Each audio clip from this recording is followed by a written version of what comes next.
इनकी मंगल कामना तो जन्माष्टमी की मंगल कामना हम सब के लिए और शुभकामना वो जो कभी आप परीक्षा देने जा रहे हो, कभी किसी का जन्मदिन हो जाए तो वो शुभकामना। हमारे पास हिंदी का ये विराट अच्छा समृद्ध रिकॉर्ड है, लेकिन इनके शब्दों का महत्व है। इस दिन कौन से शब्द बोलना, मंगल कामना नहीं बोलो तो बधाई बोल सकते हैं। बधाई हमारे सभी त्योहारों में जम जाए, लेकिन हमें भी शुभकामना देते तो शुभकामना थोड़ी अधूरी देती। तो मैं आज के इस अवसर पर आप सबको जन्माष्टमी की मंगल कामना दे रहा हूँ और कुशाभाऊ ठाकरे जी को स्मरण कर रहा हूँ, जिनकी भी आज जयंती। कुशाभाऊ ठाकरे के जीवन के वो सारे पक्ष को देखें। कई बार ऐसा लगता है कि हमारे भगवानों ने अपने जीवन से हम सबको कई प्रकार की प्रेरणाएं दी। ऐसे इन प्रेरणाओं की तुलना करें तो हम अपने जीवन में बड़ी सी बड़ी चुनौती, बड़ी सी बड़ी कठिनाई से बाहर निकल जाएंगे। कभी कभी हम कृष्ण कन्हैया की तरफ ही देखें कि भगवान कृष्ण कन्हैया ने अपने घर में वो कहाँ पैदा हुए मालूम नहीं। वो वाकई का जीवन भी उनको तो मालूम नहीं, पूतना आ रही है तो वो पूतना को मार देते हैं, बकासुर, धेनासुर जो भी होता है। लेकिन जाने अनजाने भगवान कृष्ण के माध्यम से जो उन्होंने जब थोड़ा होश संभाला, वो घर से मक्खन बनकर जाते देखा तो ध्यान गया कि घर से मक्खन जा कहाँ रहा है।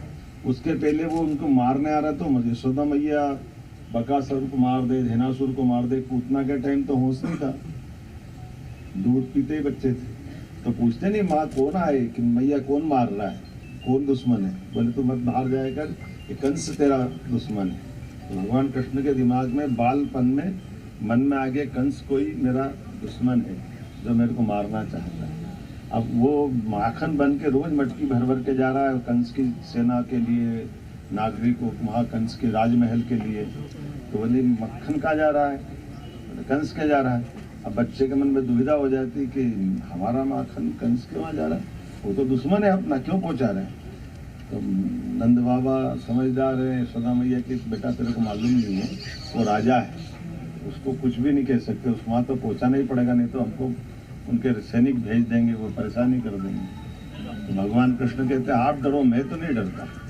तो वो तो विद्रोह है ना उनका, वो माखन खा लेते हैं, फिर अपने दोस्तों से बात करते कि हमको जिससे लड़ना पड़ेगा। तुम्हारे यहाँ क्या हाल है, बोले हमारे घर से भी माखन जा रहा है। अच्छा एक काम करो, तुम मेरे यहाँ आ जाओ, मैं तुम्हारे यहाँ आ जाऊँ, मैं तुम्हारी मटकी फोड़ दूँ, तुम हमारे यहाँ फोड़ दो, जो खाए खेले ढोले फोले। तो भगवान ने वो जो अपना आक्रोश व्यक्त किया संघर्ष का, जाने अनजाने हम उनको क्या कह देते हैं, माखन। तो ये अब नहीं बोलेंगे ना जन्माष्टमी आज हमको याद रखना है। भगवान का वो संकल्प हमको लेना है कि भगवान की जो मूल विद्रोह की भावना थी, कंस से लड़ने की संकल्प शक्ति थी, वो माखन के रूप में। जैसे सत्याग्रह होता है, भूख हड़ताल होती है, तो इससे हमारा संकल्प दिखता है कि हाँ हम उसके खिलाफ हैं, अपने आप पर नियंत्रण रखें। तो वो खा करके उस तरह से विद्रोह कर रहे हैं, वो संकल्प ले रहे हैं। लेकिन जब आज मैं कुशाभाऊ ठाकरे जी को स्मरण कर रहा हूँ, तो कृष्ण भगवान के समान कुशाभाऊ जी ने भी अपने पूरे जीवन को समाज सेवा के लिए दे दिया। रहने वाले तो धार के थे, लेकिन पहले राष्ट्रीय स्वयंसेवक संघ के स्वयंसेवक बन करके, बाद में प्रचारक बन करके उज्जैन और ऐसे कई जिलों में उनने अपना काम किया। और उसके बाद जब वो जनसंघ के माध्यम से भाजपा में आए, तब से ऐसे कई कार्यकर्ताओं को खड़े करना, कई प्रकार के लोगों की चिंता करना और स्वयं को निर्लिप्त भाव से सबसे दूर रह करके।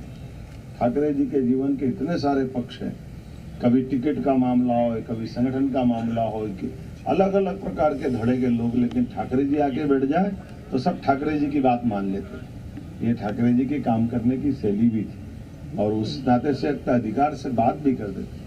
कई लोगों को उनने जीवन में उनके उन निर्णयों के आधार पर बड़ी से बड़ी ऊंचाई पे भी पहुंचाया, और कई को पहुंचाने से अगर वंचित रहेगा तो उसके आंसू पोंछने के काम भी वही करते। इस तरह से जो हमारे पार्टी के अंदर प्रचारकों की जो भूमिका होती, हम कई बार उसको इस मामले में देख लें कि हमने भगवान को तो नहीं देखा, लेकिन सच्चे अर्थों में ये अपने आप को पीछे रख करके हम सबको आगे बढ़ाते हुए, तो ये भगवान की जैसी भूमिका तो है ही। तो हमारे लिए तो आज जन्माष्टमी के अवसर पर इस बात को और समझने की जरूरत है। अब कभी हम इसको इस रूप में भी देखें कि हम में से कई कार्यकर्ता बड़ी जगह पे पहुंच रहे, और बड़ी जगह पे पहुंच रहे, और बड़ी जगह पे पहुंच रहे, लेकिन हमारी बड़ी जगह पहुंचने में हमारा जितना योगदान है वो थोड़ा है। हमारे जैसे कई कार्यकर्ताओं के लिए प्रचारकों की कई पीढ़ी खत्म हो जाती है। कितने प्रकार से वो साल संभाल करते करते लाते रहते हैं दूर से, और अपने आप को वो आपकी प्रगति में खुश होते हैं कि आप आगे बढ़ो, अच्छा करो और अच्छा करो, और ऐसे में हम और अच्छे से अच्छा करते जाएं। तो ऐसी कई पीढ़ियां खपी, तब तो कोई अटल बिहारी वाजपेयी जी प्रधानमंत्री बने, कल को इस प्रकार से जैसे ही प्रधानमंत्री माननीय नरेंद्र मोदी जी बने, जो सबकी आशा आकांक्षाओं के आधार पर आज देश में दुनिया के अंदर भारत का मान सम्मान बढ़ा रहे हैं। क्योंकि अपनी सारी भाजपा हो, राष्ट्रीय स्वयंसेवक संघ हो, लगभग 100 साल की उनकी यात्रा है। 100 साल के अंदर देश का परिदृश्य जो बदला है, देशभक्ति का, समय पालन का, भारतीयता पे गौरव अभिमान का, हमारी बंधु भाव का, गरीब से गरीब आदमी को कोई भी काम दिला दे तो सामाजिक समरसता का, किसी भी काम में कोई व्यक्ति आगे बढ़े तो सारी समाज उसको मदद करता है। अब ये बातें कितनी बोलने के लिए सरल है, लेकिन आप बताओ अगर मदद नहीं होती तो मोदी जी वहाँ कैसे होते और अपन सब कहाँ होते। लेकिन ये समाज का हमारा जो संगठन का भाव है कि हम हर व्यक्ति को अपने इन संगठन के आधार पर उसकी क्षमता योग्यता से, और वो उसको बढ़ने के लिए नहीं, उसके अंदर सुधार के लिए मौका देते हैं। वो अपने आप में इन कामों को करने में, और उससे जो गलती हो जाए तो घर में बिठा के समझाते हैं, और बाद में आगे उसको बढ़ाने के लिए सार्वजनिक रूप से तारीफ भी करते हैं। ये कितने प्रकार से संगठन के लोग जुड़ करके आगे बढ़ते हैं।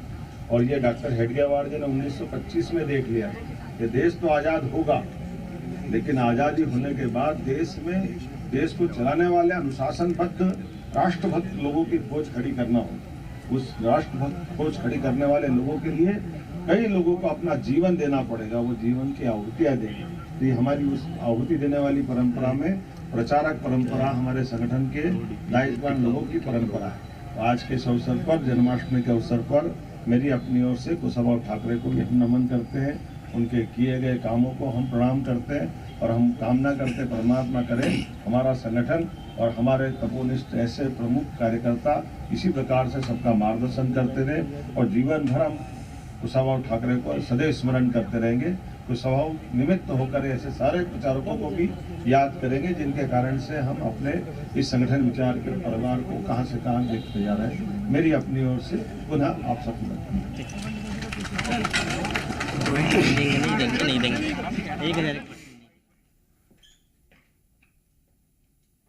तो कुशाभाऊ ठाकरे की जन्म जयंती आज है। बीजेपी प्रदेश अध्यक्ष हेमंत खंडेलवाल भी इस दौरान मौजूद, और सीएम डॉक्टर मोहन यादव को अभी आप सुन रहे थे।